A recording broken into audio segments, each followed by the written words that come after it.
Iqiniso lamaqiniso. Ngingumfana walapha ya eMatshemhlophe. Umfana kaMgamule. Umgamule lo wayeganwe amafazi abayishumi. Ongatholanga mntwana kubo bonke labafazi. Atholanga ngisho wentombazana yedwa lo.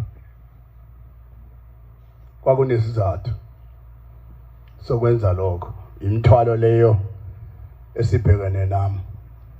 Ufanele inyazi lwezulu lwelekelele yenzeke yonke lemithwalo.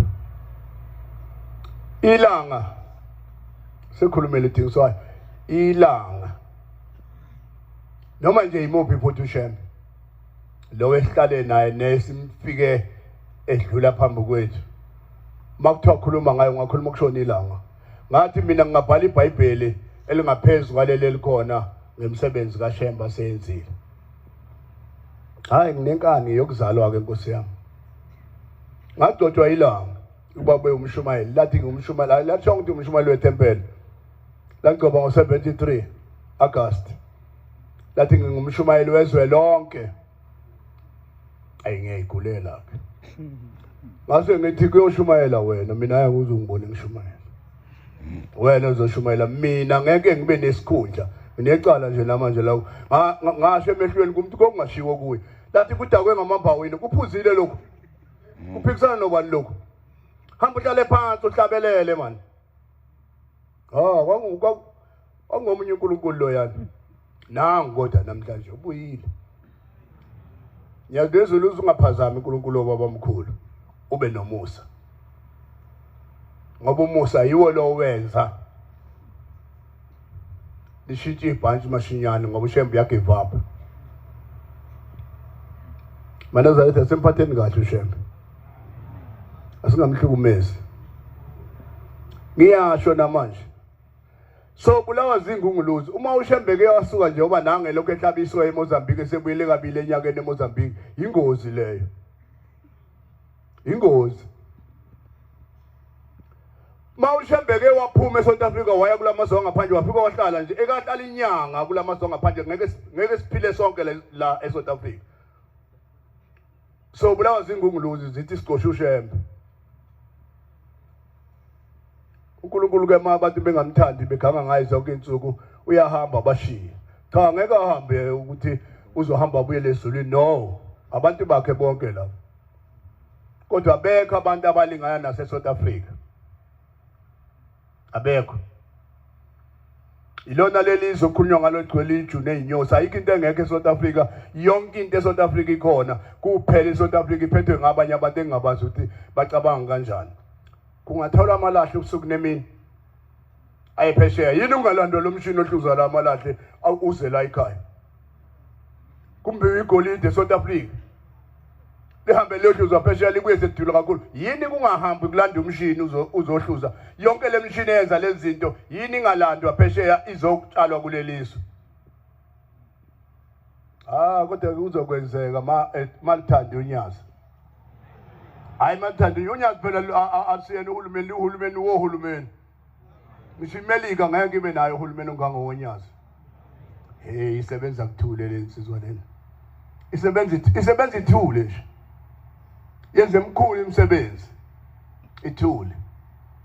Khula nyazi lwezulu. Basobha amakhosi akho. Abekwa uwa ayikho inkosi engaba khona ngaphandle kwakho. Amakhosi onke avele esandleni sakho. Uyawazi ke nomthwalo ongithwese wona. Engikwazi ukuthwala mina ngaphandle kwakho. Angidalanga. Ngadalwa uwe. Sibonga nokuthi libalelile ke sathi sisentabeni.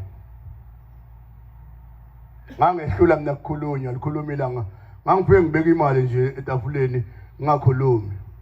Kodwa kwangifica ukukhawula ngentamo. Sibheke enhlangakazi. Ngenyuka ngaye enkonzweni phezulu. Ngathi ngisenkonzweni phezulu kwathi makusela abantu abahlanu phambi kwami ukuthi ngifike enkosini.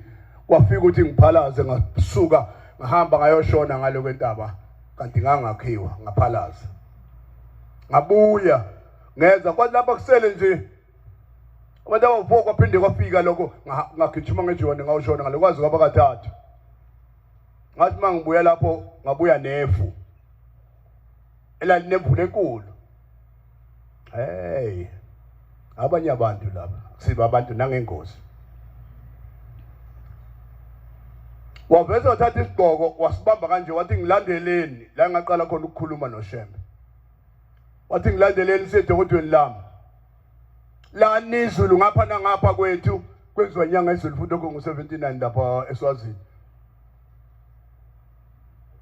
yakwenza inyanga ezulu lokho engakubona kwenziwa yilanga entabeni la nizulu ngapha nangapha wahamba sahamba thina la ilingani khona izulu nyathela udaka sayisawungena eqhugwaneni afike ngabeka usheleni ngangifa ikhanda ngifa isisu ngabeka usheleni ngalokho ngudlalisa kanje etafuleni wayesethi ngangicabanga ukuthi akangazi wathi wenzani mfana kaNtombela kusezulwini lapha mfana wami akulindwana la khuluma awu baba ngiyafa isisu wathi inkosi izoselama ngathi mina hawu kusho ukuthi mina ngizawukufa maphentelanywa into eyandayo baba ikhanda wathi inkosi izolelama ngiphathwa ikhanda ngiphathwa isisu kuze kube namhlanje saqedwa phezulu kwentaba enhlangakazi siqedwa uphuma la ngasikode uNkulunkulu owayehlala esihlahleni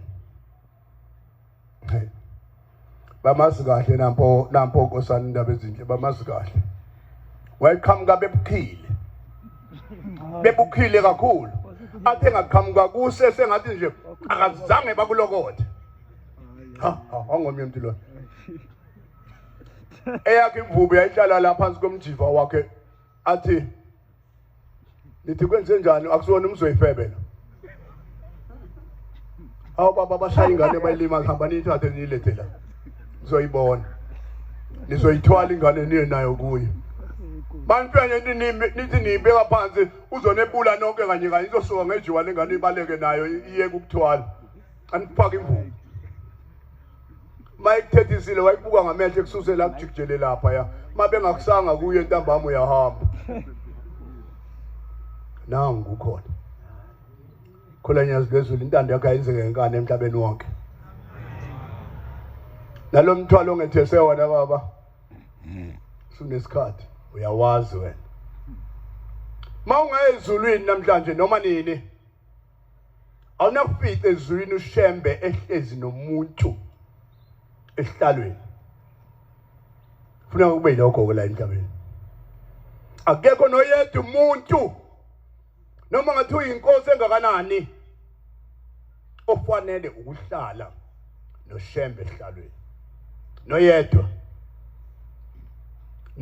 nje kulekeleleni ke lokho asikubambisaneni sonke ukukushumayela ukuthi kube khona kwenzeka intando yakho kayenziwe la emhlabeni njengoba yenziwe ezulwini Shembe akho ngisho ingilozi ngisho uMikhayeli ngisho uZilili ingilozi enkulu yeSabatha ayihlale esihlalweni nawe uhlala wedwa ngoba ungumnikazi wezinto zonke sipheke inkosi yamakhosi ukuphila ngisibongela nami umshado ozoba ukhona ngesonto baba usuke ePitilitif uhamba phakathi kwala amaloli cela uvikele lezi ingane ezobe isuka lePitilitif zilethe umakoti lapha ekhaya emzini kababa esibusisweni ubavikele beze bavikele noma sebebuya amen nomsebenzi wonke ngubeka ezandleni zakho uthe wena nginangane mina uthe ingane ngezakho akube njalo ke Shembe siphathe phela indlunkulu yasezulwini no Queen of the Queen siphathe phela yona baba ibumbi beyibumba likasemende izwane kungangena umuntu ongaphandle phakathi kwayo uShembe uNkulunkulu la emhlabeni nasezulwini unyazi kwezulu cela ukuma lapho bengigcwalisa isikhala baba sokuthi ngamakhosi nabefundisi kodwa khona ingane oyithumeka imza afike zathi kuthiwa mina ngingumfundisi la kodwa ngisiyena umfundisi khona lapha engikhona khona uthe mchunu ngulethe kuye kumbhobho ngasengiqedile nako kumbhobho mchunu bheda nawe